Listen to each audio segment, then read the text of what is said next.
नमस्कार, मैं सैयद मसूद और आप देख रहे हैं ऑनलाइन न्यूज मंच। गुरुग्राम में हुई वारदात ने मानो आज सिर्फ हरियाणा ही नहीं पूरे देश भर में सनसनी फैला दी। सोशल मीडिया इन्फ्लुएंसर और बिग बॉस ओटीटी सीजन 2 के विनर एल्विश यादव के घर पर फायरिंग की गई।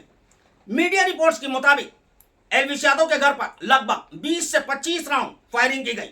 आपको बता दें, वारदात के वक्त एल्विश यादव घर पर मौजूद नहीं थे, पर उनके घर पर उनकी माता, उनके पिता और उनके एक केयरटेकर जरूर मौजूद थे, पर किसी के भी घायल होने की सूचना नहीं है।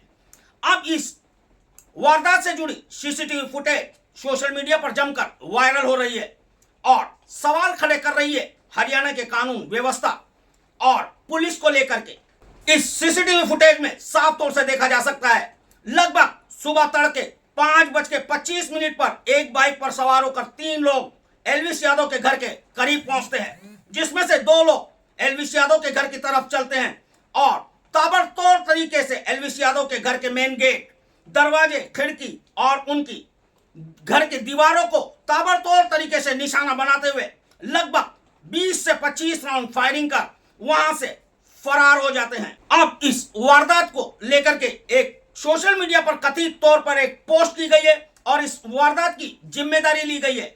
आपको बताएंगे किसकी तरफ से यह कथित तौर पर पोस्ट की गई है और किसने इसकी जिम्मेदारी ली है और क्या चेतावनी दी है इस पोस्ट में।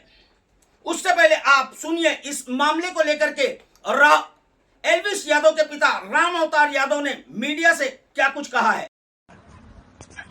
सर आप यहीं मौजूद थे सर? वैसे इस समय ये घटना हुई है, पुलिस साथ दे रही है सर आपका? अब पुलिस प्रशासन ही कर रहा है, जो बढ़िया कर रहा है, जो भी है सारी टीमें आ चुकी है और पूरा परिवार यहाँ मौजूद था सर जिस समय ये सब घटना हुई है? और एल्विश यहाँ है या बाहर है?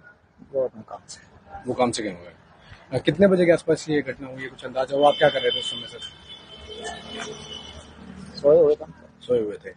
तो अब पुलिस ने यहाँ पहुंच करके तहकीकात की है आपके घर में आकर? सारा अच्छा काम कर रही है। हमें लगता है कि पूरा ही। कितनी फायरिंग की गई है सर? कितनी गोली चली है? अंदाजा सर कोई आपको? अंदाजा 25-30 होगी, मुझे नहीं पता ज्यादा। सर कोई वार्निंग भी इससे पहले आपके परिवार को परेशान करने की कोशिश की कहीं किसी द्वारा? एल्विश को कोई धमकी वगैरह आई हो सर? कुछ अभी तक कुछ। अच्छा, सीसीटीवी फुटेज में कितने बदमाश कैद हुए हैं सर? कितने युवक थे?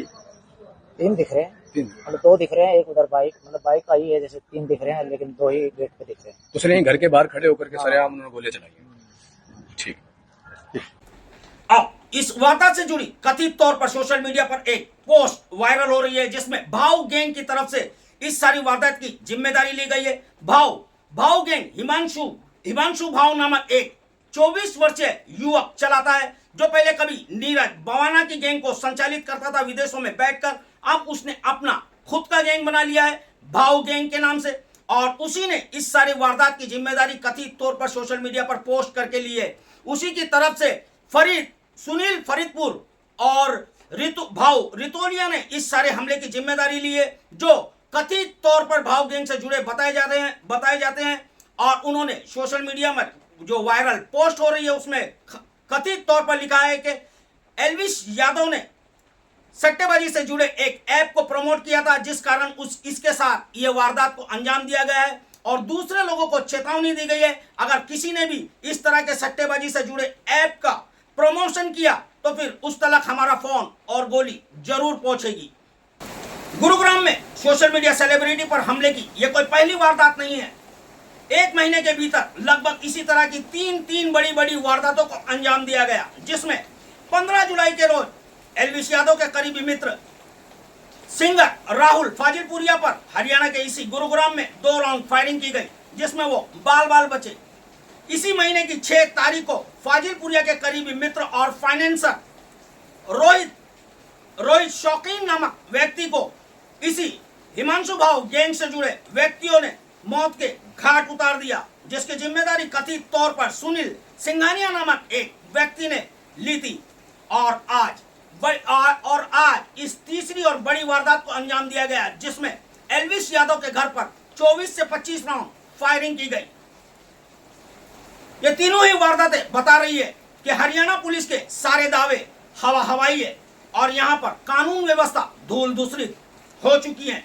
देखते हैं अब पुलिस इस सारे वारदात से जुड़े शूटरों को कब गिरफ्तार करती है और कब इस सारे मामले का पर्दा फाश करती है।